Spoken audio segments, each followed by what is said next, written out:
I'm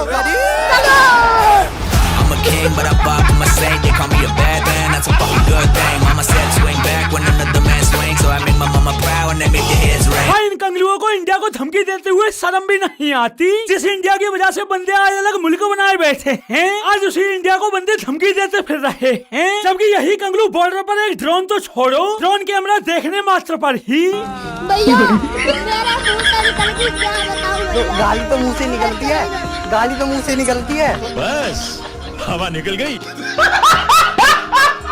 मतलब झोपड़ी वालों की इंडिया के सामने एक दिन टिकने की औकात नहीं, लेकिन बकचोदी के फार्म ऐसे भरेंगे जैसे कंगलू दुनिया पर राज कर रहे हो। भारत बांग्लादेश से फायदा लेता है लेकिन देता नहीं है। क्या बोला? क्या बोला? फायदा क्या लेते हैं बांग्लादेश से? जो कुछ है बदल भाई मेरा भाई सब कुछ में नहीं मुझे नहीं पता ना, आप आइडिया देता नहीं है। क्या तू तैयार है? अभी चप्पल उतार के तेरे को 20 लाख मतलब जैसे कंगलू कितने डेवलप्ड कंट्री हो जो इंडिया इनसे फायदा लेता है। अरे तुम्हारी बहन का कंगलू मारू, मछली पकड़ने के अलावा तुम करते भी क्या हो जो इंडिया तुमसे फायदा लेगा? क्या रे भिखमंगिया? भाई बांग्लादेश में तख्ता पलट क्या हुआ है, कंगलुओं का किरदार ही बदल गया है। जो बंदे कल तक इंडिया को सलाम करते फिरते थे, सलाम साहब वो आज अपना बाप बदल के बोल रहे। इंडिया और पाकिस्तान इन दोनों कंट्री का वीजा हो तो आप कौन सी कंट्री में जाना पसंद करेंगे? मैं भी Pakistan. I will go to Pakistan obviously. Pakistan যেতে ইচ্ছা পোষণ করব। Obviously Pakistan. Of course Pakistan. भाई वैसे साले इंडिया पाकिस्तान में से पाकिस्तान जाना पसंद करेंगे, लेकिन इनको बॉर्डर फांद कर कहाँ आना है? 10 साल पहले आए हम, दलाल के थ्रू आए थे। बंदे ने बोला था उस देश में चला जा, कमा खा पाए। मैं करीब 20 साल पहले बांग्लादेश से यहाँ आया था। আপনার আসল বাড়ি बांग्लादेश কিভাবে ছিলেন? ভিসা নিয়ে এসেছিলেন? ना एमनी धामाखाली दे पारे।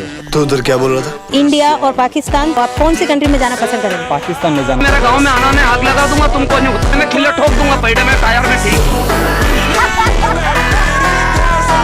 अजीब विडम्बना है, पौर की भीख मांगने के लिए दूसरे मुल्कों में जा रहे और इन कंगलुओं को पाकिस्तान जाना है। और क्यों? क्योंकि इन दोनों मुल्कों के लोगों का मानना है। मैं चाहता हूँ कि पाकिस्तान और बांग्लादेश इकट्ठे हो जाएं, और अगर हम दोबारा इकट्ठे हो जाएं तो दो मुसलमान रियासतें इकट्ठी हो जाएंगी, और दो मुसलमान रियासतें इकट्ठी हो जाएंगी तो हम पावरफुल हो जाएंगे। और इंडिया से अगर बदला ले लिया जाए, मुंह में ले ले मेरा। मतलब दोनों मुल्क कंगाली की कगार पर खड़े हैं, जीवन यापन के लिए दूसरे मुल्कों में जाना पड़ रहा है, और ये दोनों भिखमंगे मिलकर इंडिया से बदला लेंगे। ये में धेला नहीं है और सपने रंगीन। मुझे तो भाई ये समझ नहीं आता इन बंदों में इतना बड़बोलापन आता कहाँ से है, जो पौर की ऑपरेशन सिंदूर के दौरान 4 दिन नहीं खड़े रह पाए, वो आज बोल रहे हैं। मैं बांग्लादेशी बहन भाइयों को कहना चाहता हूँ कि हम आपके साथ खड़े हैं। पाकिस्तानी अवाम, पाकिस्तान और पाकिस्तानी अफवाज आपके साथ खड़ी। अच्छा भाई ये देखो इंडिया को धमकी भी कौन दे रहे, जिन बंदों की ऑपरेशन सिंदूर के बाद अब तक फटी पड़ी है। मोदी अपने स्टांस से 1 इंच भी पीछे नहीं हट रहा। खतरा टला नहीं है, खतरा बिल्कुल मौजूद है। He is there to finish Pakistan. ये डर गया पाकिस्तान। ये डर पाकिस्तान। ये देखो मतलब फटे तो फटे पर बकचोदी ना घटे। बंदों की इंडिया के सामने रखते भर की औकात नहीं, लेकिन डींगे झोपड़ी वाले ऐसे हाकेंगे जैसे दुनिया में इन्हीं का डंका बज रहा हो। Eastern part of India, called Seven Sisters. They are landlocked country. They have no way to reach out to the ocean. We are the only guardian of the ocean.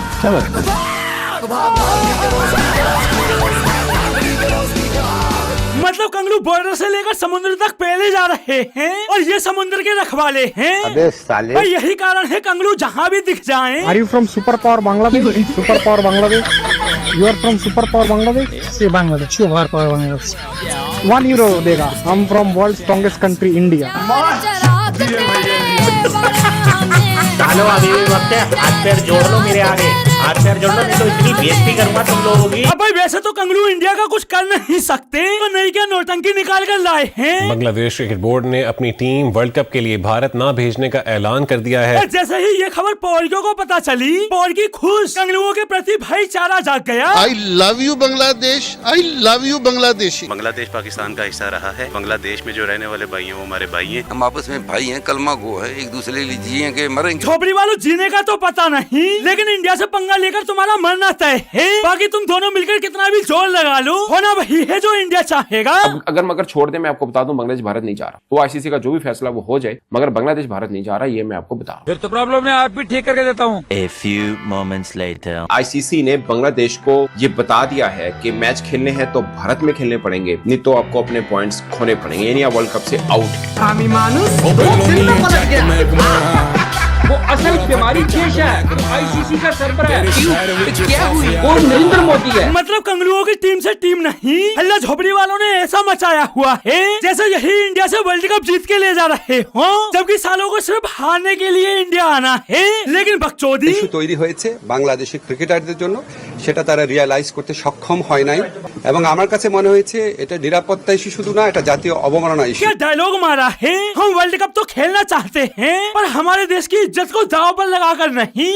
अरे तुम्हारी बहन का कंगलू खो दूं, आज तक एक आईसीसी ट्रॉफी नहीं जीते और तुम इज्जत की बात करते हो। शर्म करो वालों। भाई जब से आईपीएल से इनके प्लेयर को निकाला है, कंगलुओं के पिछवाड़े में आग लगी पड़ी है और इस आग में घी डालने का काम कर रहे हैं पोरकी, जो कंगलुओं के सपोर्ट में आकर 15 लोगों ने बांग्लादेश में जो भी किया उसकी सजा मुस्तफिजुर रहमान को तो नहीं मिल सकती। एक छोटा सा वाकया उठाते कि एक हिंदू मजहब से ताल्लुक रखने वाले आदमी को शायद जला दिया गया, उसके ऊपर मुस्तफिजुर रहमान को कोलकाता नाइट राइडर से हटा दिया। ये देखो इन बंदों की हरामजादगी, एक हिंदू को जिंदा दिया गया और वो इन्हें छोटा सा मुद्दा नजर आ रहा है, छोटा सा।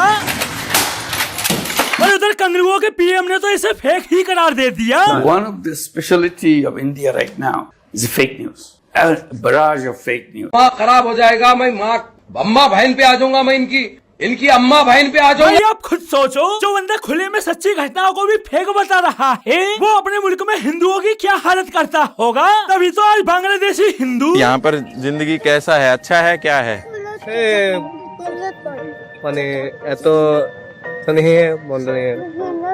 नहीं वैसे कोई दिक्कत, क्योंकि बहुत लोग बोलते हैं इंडिया में कि यहाँ पर हिंदू रहता है बांग्लादेश में, तो उनके लिए दिक्कत है क्या? सच में दिक्कत है? कितना, थोड़ा दिक्कत है या ज्यादा है? ज्यादा प्रॉब्लम है। ये तो कंगलुओं ने हिंदुओं की हालत की हुई है और इनके सपोर्ट में इंडिया में कोई फैसला लिया जाता है तो कंगलुओं समेत पोरकियों की गांड जलती है। अब बंदे उम्मीद क्या लगाए बैठे हैं? ये भी बताइए सर कि अब 4 मैचेस शेड्यूल्ड हैं, वो भारत में खेलने हैं। अगर ये मैचेस श्रीलंका मुंतकिल होते हैं बांग्लादेश के भी, तो कितना नुकसान होगा भारत को? 0 शून्य, एकदम शून्य। मतलब दोनों मुल्कों की टीमों की एक कौड़ी की औकात नहीं। 2-4 मैच खेल के बंदों को वर्ल्ड कप से बाहर हो जाना है, लेकिन इंडिया न आने के फैसले पर बंदे ऐसे छाती फुला रहे जैसे यही क्रिकेट की सुपर पावर बनने जा रहे हो। बांग्लादेश, पाकिस्तान इस वक्त एक लीडर बन सकता है इंटरनेशनल क्रिकेट कम्युनिटी के अंदर। बांग्लादेश भी अब ऑलमोस्ट हमारे साथ ही आ गया है। नकवी साहब को चाहिए कि यहाँ अपना पूरा ग्रुप बनाए, उसको तकड़ा करे और उस ग्रुप के तहत इंडिया को थोड़ा सा साइडलाइन करने की कोशिश करे। अब भाई एक तरफ पोर की लंबी लंबी डींगे हाँक रहे, वहीं दूसरी तरफ इनका रंडी रोना। आईसीसी पे डू यू थिंक असर पड़ेगा? जब पड़ेगा कि जब कोई हमारे साथ कोई और ऐसा मुल्क जैसे ऑस्ट्रेलिया, न्यूजीलैंड, इंग्लैंड, इस किस्म का कोई मुल्क इसमें शामिल हो जाए। जो पैसा आईसीसी को आता है ना, उसमें से सबसे ज्यादा पैसा इंडिया की कंट्रीब्यूशन है, बिकॉज ये कमजोर कंट्रीज है, ये किटी को कंट्रीब्यूट नहीं करती खास। कंगाल ससुरे। तो दोस्तों आज के लिए बस इतना ही, फिर मिलते हैं अगली वीडियो में।